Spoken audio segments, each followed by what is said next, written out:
Bonsoir à tous. Je vais me présenter. Je m'appelle Thomas. Je travaille chez PFIT en tant qu'engineering manager. Si d'ailleurs vous voulez nous parler donc à moi ou alors à un membre du staff de PFIT, n'hésitez pas si vous voulez plus de renseignements sur ce qu'on fait et comment on le fait. J'ai mon GitHub et mon Twitter aussi si vous voulez poser des questions, mais plus tard. Donc aujourd'hui, je vais vous parler de la programmation réactive avec les hooks de React. Et surtout, en fait, pour programmation réactive, je vais vous montrer un peu ce qu'on peut faire avec AXJS.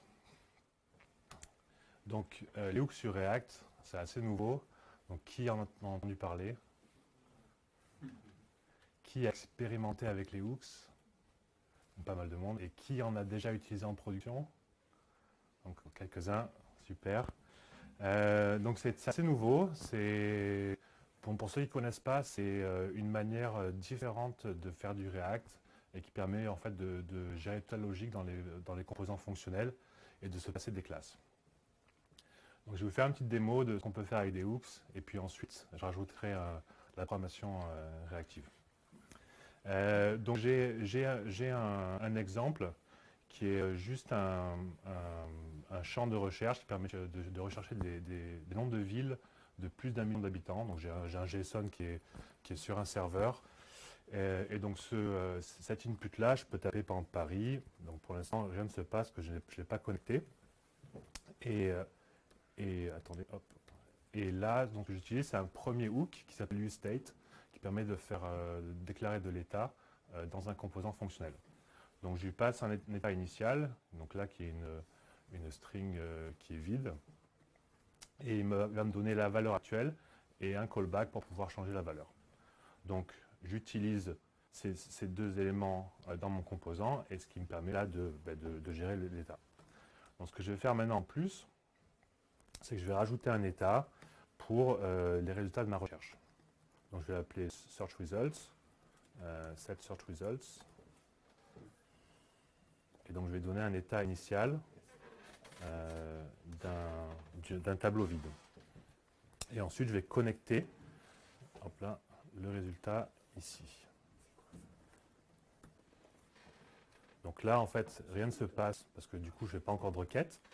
Mais ce que je vais faire maintenant, c'est que je vais utiliser un petit utilitaire que j'ai qui est mon API. Mon API a une méthode qui s'appelle fetchCities et qui va me permettre justement de contacter mon JSON et de filtrer les résultats. Donc je n'ai pas un vrai serveur qui fonctionne avec du filtre, donc je filtre tes front-end. Donc pour ça, je vais utiliser un autre hook qui s'appelle useEffect. Et useEffect, ça permet vraiment de gérer tous ces effets secondaires. Donc useEffect, il prend une fonction et je vais lui passer un second argument qui va être les dépendances de mon effet. Donc là, en fait, ce que je vais lui dire, c'est qu'à chaque fois que la valeur de recherche change, j'ai envie que ma fonction d'effet soit exécutée. Donc ce que je vais faire d'abord, c'est que je n'ai pas envie de faire une requête pour n'importe quelle valeur.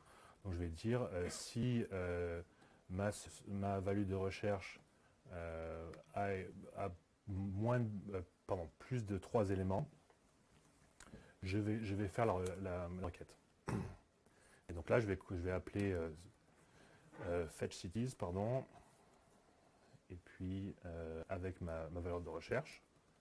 Et quand je reçois un résultat positif, je vais appliquer ça donc, à l'état search results. Donc pour l'instant, je n'ai pas fait d'erreur. Voilà, donc là, si je tape Paris, ça me retourne Paris. Et par exemple, si je vais sur China, ça va me retourner une longue liste de villes de plus d'1 million d'habitants. Donc si vous ne savez pas, la Chine a beaucoup de villes de plus d'1 million d'habitants. Voilà. Donc là, c'est la programmation des hooks plus en mode impérative. Et donc maintenant, je vais vous montrer plus comment est-ce qu'on peut faire de façon réactive. Donc qu'est-ce que c'est que la programmation réactive? Alors c'est assez difficile à définir. On peut se référer à la définition de Wikipédia, mais elle est un petit peu indigeste. En gros, c'est un type de programmation qui est assez déclaratif et qui est axé sur la propagation de changements. La librairie qui est la librairie la plus connue pour la programmation réactive, c'est la librairie qui s'appelle AXJS. qui existe d'ailleurs pas qu'en JavaScript, mais dans beaucoup de langages différents. Et si vous avez déjà vu du RxJS, ça ressemble un peu à ça. Donc si vous imaginez que j'ai un stream, donc ils vont être une série de valeurs dans le temps. Donc je peux avoir une chaîne d'opérateurs qui vont faire des choses un peu spécifiques. Donc c'est un peu comme les tableaux, on peut faire du map et du filter, mais plus avec une notion de valeur dans le temps. Donc là, par exemple, si je voulais optimiser ma recherche et mes requêtes, je pourrais avoir un mécanisme qui va d'abord filtrer toutes les valeurs de requêtes qui sont de recherche qui sont inférieures à 3 caractères. Ensuite, je vais avoir un opérateur qui est un peu spécifique qui s'appelle dbounce. Ce qu'il va faire, en fait, il va créer un nouveau stream des valeurs de recherche en émettant les valeurs de recherche, la dernière valeur de recherche, que s'il n'y a pas de valeur qui est émise pendant 300 millisecondes. Et ensuite, pour chaque valeur qui est debounced, je vais pouvoir faire une requête à mon serveur. Alors l'avantage de ça, c'est que quand l'user tape, je ne vais pas faire une requête à chaque caractère qu'il tape, mais quand ils font une pause, la requête va se lancer.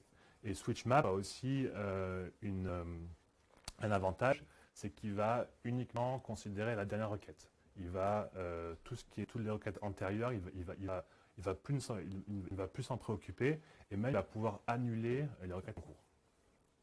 Voilà. Donc en fait, une chaîne réactive, pour définir de la façon la plus simple possible, on aura en général une source et une destination. La source, ça va être des events ou même une API qui va être impérative. Ensuite, on va avoir une chaîne d'observables qui va pouvoir faire des opérations sur données de façon déclarative avec une propagation de changement, donc un push plutôt qu'un pull. Et puis à la fin, il va falloir que quelqu'un souscrive à mon observable et fasse quelque chose de manière impérative. Donc quel est le lien en fait entre les hooks et RxJS? Il y en a un, alors dans la RFC des React Hooks, il y avait un point qui était évoqué vraiment sur la fin, et en notant que tout ce qui est subscription dans RxJS, ça avait un peu inspiré le côté useEffect qui permet de retourner une fonction teardown, qui est une fonction qui va permettre de se débarrasser de tout ce qu'on a créé dans la fonction. Donc on retourne à la démo. Donc si je voulais faire un peu de ce que peut offrir RxJS de façon impérative, ce serait vite un petit peu un cauchemar, mais je peux quand même vous montrer. Si jamais par exemple je voulais faire un debounce en utilisant cette méthode-là, ce que je ferais, c'est que je ferais un set timeout. Alors je vais le mettre dessous ici. Donc à chaque fois que mon timeout, je vais faire le fetch. Et je vais faire 300 millisecondes. Je vais sauver l'ID de mon timeout. Ici, je vais déclarer la variable. Et je vais utiliser, donc ce que me permet de faire useEffect, c'est de retourner une fonction qui va détruire ce que j'ai créé. Et donc là, je vais retourner une fonction. Hop là, c'est pas le bon. Qui va clear timeout. Timeout ID. Voilà. Donc là, en fait, normalement, ma requête va se faire uniquement si, après que j'ai tapé, il y a une pause. Donc par exemple, si je tape Paris très très vite, vous avez vu une requête qui est apparue en bas. Hop. Si je tape plus lentement, vous voyez que les requêtes se font à chaque fois. Voilà. Bon, c'est pas le principe de mon talk, c'est pas de vous montrer comment on peut faire de façon impérative, mais plus de façon réactive. Donc, de façon réactive, on va utiliser un élément de RxJS qui s'appelle le subject, qui est quelque chose de très pratique, parce que ça permet d'être un observeur et un observable. Donc, un observeur, c'est quelque chose qui peut accueillir des valeurs, et un observable, c'est quelque chose qui peut être, auquel on peut souscrire pour recevoir d'updates. Donc, l'avantage du subject, c'est que ça peut faire les deux à la fois. Donc, je vais créer un subject. Alors, la step va être assez bizarre, mais ne vous inquiétez pas, je vais expliquer pourquoi. Et je vais utiliser un autre hook qui s'appelle useMemo. Et donc, ce useMemo va retourner. Alors, je vais d'abord créer mon subject. il va le créer et je vais retourner. Et ce que je vais faire aussi, c'est que je vais souscrire à ce subject. Alors en fait, pas... Ouais, d'accord, on va faire ça. Donc je vais créer ma chaîne réactive dont j'ai parlé dans l'exemple sur l'écran. Donc ce que je vais pouvoir faire, donc je vais pouvoir utiliser l'opérateur pipe qui va pouvoir avoir les différents opérateurs. Donc filter d'abord. Donc si j'ai une valeur qui est supérieure à 3, ensuite je vais faire un debounce time de 300 millisecondes. Et ensuite je vais faire un switch map avec, donc je vais cette fois-ci appeler search utilise. Donc dans mon utilitaire, en fait la différence entre search et fetch, c'est qu'il y en a un qui utilise des promises avec fetch et l'autre qui utilise l'API Ajax de RxJS qui permet de faire des requêtes et de retourner un observable. Donc là, la valeur. Voilà. Donc là, normalement, rien ne va se passer. Ce que je vais devoir faire, c'est encore utiliser, donc je vais retirer ça, pardon, c'est encore utiliser un useEffect qui cette fois-ci, hop là, à chaque fois que j'ai une nouvelle search value, je vais prendre mon subject et je vais lui donner une nouvelle valeur de search. Donc là, ce que je fais, c'est que je push, donc à chaque event qui va se passer, je vais mettre une nouvelle valeur dans mon subject qui va pouvoir du coup être filtrée et aller sur le debounce time. Je vais... Alors, maintenant, ce qu'il faut que je fasse, c'est que je crée une subscription.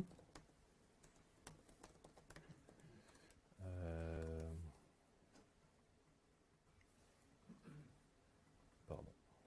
Je vais le mettre ici. Voilà. Donc, et là, je vais dire, à chaque valeur que je reçois donc des requêtes, ce que je veux faire, c'est que je vais appeler set search results. Voilà. Et là, je vais retourner ma subscription. Donc le use memo, c'est juste pour que je ne fasse pas ça à chaque re-render. Parce que sinon, du coup, je créerai un observable à chaque re-render et une nouvelle souscription à chaque re-render. Et enfin, je vais rajouter un useEffect qui, lui, il va être appelé uniquement une fois. Et à la fin, je vais faire subscription.unsubscribe.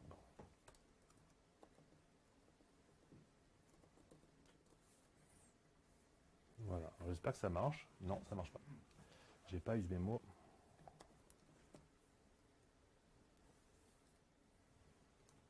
Ça marche pas.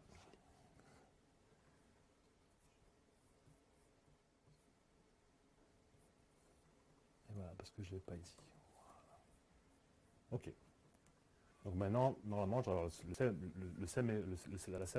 même chose, mais avec les requêtes qui se font avec une programmation réactive. Donc en fait, c'est pas le de boilerplate qu'il y a ici. Donc ce que j'ai fait, c'est que j'ai créé un hook qui s'appelle useRx, qui permet de faire un peu cette logique-là et d'avoir donc le useMemo, un state interne, l'effect avec la donnée qui change et l'effect à la fin pour enlever la souscription. Donc si j'utilise ça directement dans mon code, du coup je vais pouvoir enlever tout ça. Ce que je vais faire, c'est que je vais faire search results. Alors attendez, je vais quand même sauver ce que j'avais ici.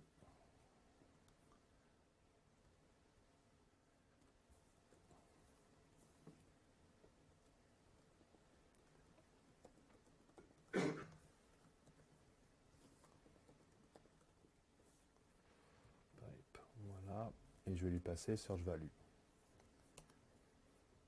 Et du coup, j'ai plus besoin de ça. Et j'ai besoin de ça, voilà.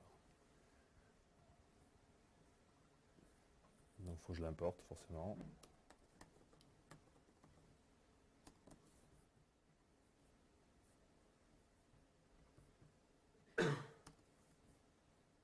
Voilà.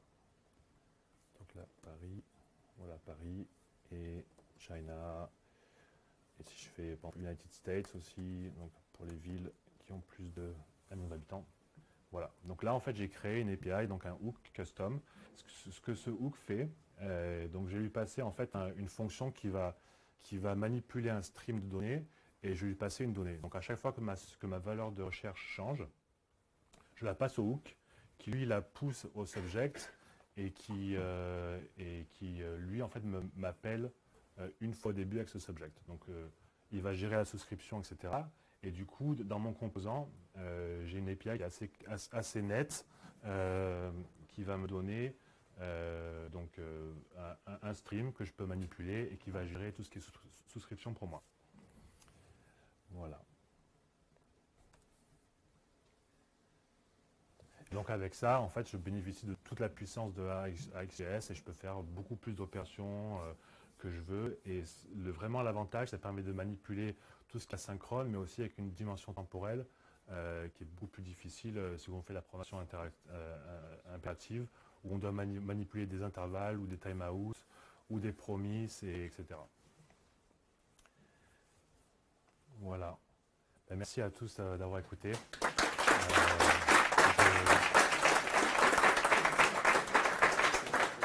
Je ne sais pas si vous avez des questions à poser. Oui. Moi, personnellement, j'aimerais bien avoir plus d'infos sur les use effects. Et sachant, à un moment, tu disais qu'il y en a un qui va se lancer, par exemple, au destroy composant. Ouais. Et uniquement à ce moment-là, mais pourquoi? Alors en fait, use effect, donc ça prend deux arguments. Le premier, c'est une fonction. Et le deuxième, c'est une liste de dépendances. Alors si jamais tu ne passes pas le second argument, ta fonction useEffect, elle va s'exécuter à chaque render de ton composant. Donc c'est l'équivalent d'avoir un component didUpdate plus un component didMount sur une classe. Après, tu peux passer un second argument, donc qui sont les dépendances. Si tu passes un tableau qui est vide, ça va être l'équivalent d'appeler useEffect au moment de component didUpdate. Et si tu retournes une fonction dans ce useEffect, cette fonction-là, elle va être évoquée comme si tu appelais component willMount. Donc, ouais, c'est ça. En fait,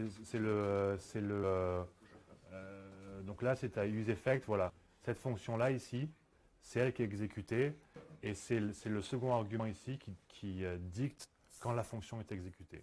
Et en plus, tu as cette capacité à retourner une fonction qui va être appelée quand l'effet est terminé.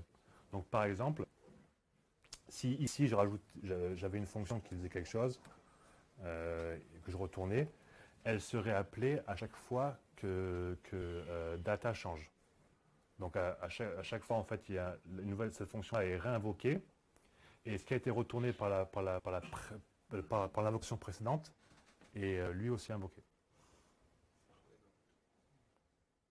Mais donc, l'avantage par rapport à une classe, c'est que tu as, là, dans une classe où tu aurais ta logique séparée, par exemple, tu ferais dans component didMount un add event listener, et tu sauves aussi le callback, et puis après, tu appelles remove event listener dans le component willMount.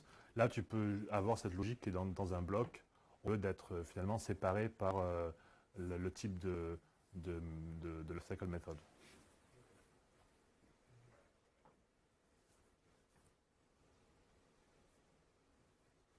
Oui.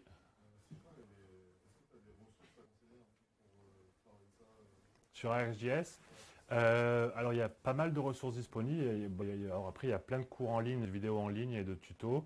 Je pense surtout à egghead.io qui ont pas mal de choses.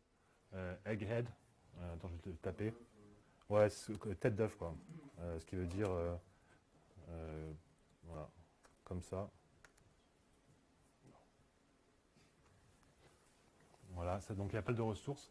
Après, il y a une personne qui s'appelle André Stolz, qui avait créé un GIST il y a assez longtemps qui s'appelait l'introduction à la programmation réactive que j'aurais aimé, et qui est un peu maintenant ancienne au niveau de l'API de ArcGIS, mais qui est une bonne ressource pour commencer et pour comprendre ce que c'est la programmation réactive.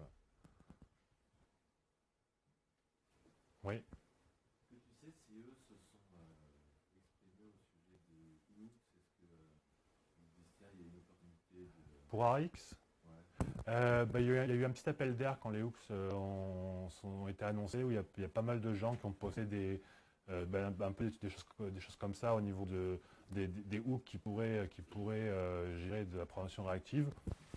Euh, Après, non pas que je sache en particulier, mais c'est clair que les hooks sont une opportunité pour la programmation réactive. Oui. Est-ce que tu es tenté d'utiliser UserX partout au lieu de UseEffect dans ton propre code ou tu vas vraiment l'utiliser que quand tu as besoin de la Alors, déjà, en fait, il faut déjà utiliser ArcGIS. Ça, c'est le premier point. Moi, je ne conseille pas forcément de se jeter là-dedans. UseEffect, c'est assez puissant tout seul. La progression réactive, elle est vraiment bien et nécessaire quand tu as toutes ces notions de gestion du temps, donc de debounce, de throttle par exemple, de race, quand tu fais une course entre deux choses qui veulent s'appeler, qui peuvent se passer. Donc c'est pas nécessaire. Il y a un petit coup d'entrée quand même pour se lancer dans cette programmation-là, parce que c'est pas forcément difficile, mais ça demande de penser différemment. Euh, et donc ça prend un peu de temps pour s'habituer. Donc ouais, l'exemple phare de la programmation réactive, c'est celui que j'ai là, c'est le typeahead, c'est le champ de recherche où tu veux debancer l'entrée utilisateur parce que tu ne veux pas surcharger ton serveur de requêtes. Tu veux aussi éviter tout ce qui est des race conditions entre deux requêtes. Tu peux imaginer que si jamais tu lances trois requêtes à la fois, elles ne vont pas se finir dans le même ordre. Donc du coup, tu auras des résultats qui ne correspondent pas à la dernière entrée de l'utilisateur. Donc toutes ces problématiques avancées, la programmation active, ça peut être un moyen assez net de les résoudre. Oui. Au niveau performance, est-ce qu'il y a un overhead qui peut être mesuré Alors, performance, c'est très performant. Alors, ArcGIS, ça fait beaucoup de progrès depuis la version 4, non, donc c'est en version 6. En fait, en gros, ce sont que des callbacks. Hein. Donc, il n'y a rien de bien méchant au niveau performance. Bon, après, ArcGIS, c'est un peu plus conséquent comme librairie. Il y a des alternatives qui sont plus lightweight comme callback ou extreme, qui ont un peu plus de performance. Le défaut de ArcGIS à la version 4, c'était son poids. C'était assez gros, je crois que c'était au-dessus de 200 K minifié. Mais ils ont fait pas mal de progrès là-dessus, ils ont beaucoup bossé, donc maintenant c'est assez code splittable et tri-checkable. Et non, c'est bien. Oui.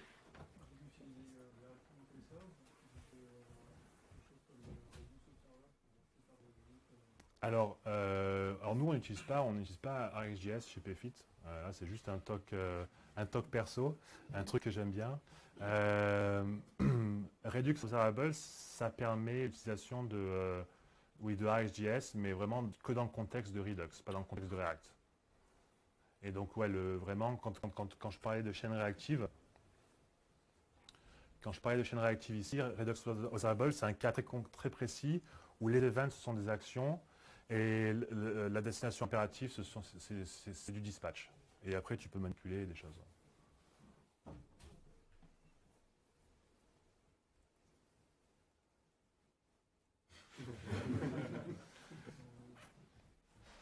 C'est bon? Ben, merci bien.